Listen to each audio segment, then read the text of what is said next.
За нийслэлчүүдэд газар эзэмшүүлэхээр товлогдоод байсан 52 байршлаас хаягчлалтанд тодорхой 20 байршил эхний ээлжинд иргэдэд газар эзэмшүүлэх шийдвэрийг нийслэлийн иргэдийн төлөөлөгчдийн хурлаас гаргалаа. За мөн гэр бүлийн хэрэгцээний зориулалтаар арх улстай, цолмон, жигжид, яргат, цээн буюу сэлхийн аманд цуслангийн ерөнхий төлөвлөгөөний дагуу газар эзэмшүүлэх юм байна.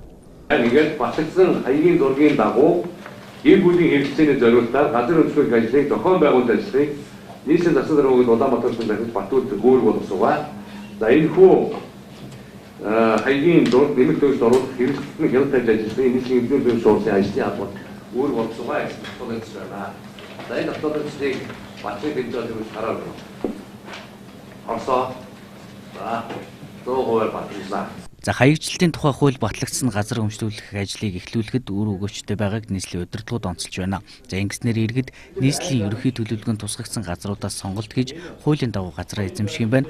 За хэдийгээр өнөөдөр иргэдийн урлын шийдвэр гарсан ч иргэд 8 дугаар сарын 1-ээс эхлэн газраа өмчлөх юм байна. За ингийн тулд иргэн та бичих цаас бүрдүүлж харьяа дүүргийнхээ газрын албаны хаалгыг сахих биш цахимаар хэдхэн минутын дотор захиалга өгөх боломжтой юм байна.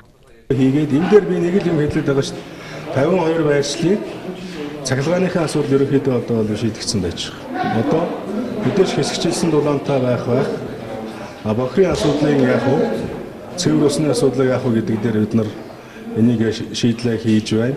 Энэ дээр наривчилсан төлөвлөлтүүдээ хийж байгаа.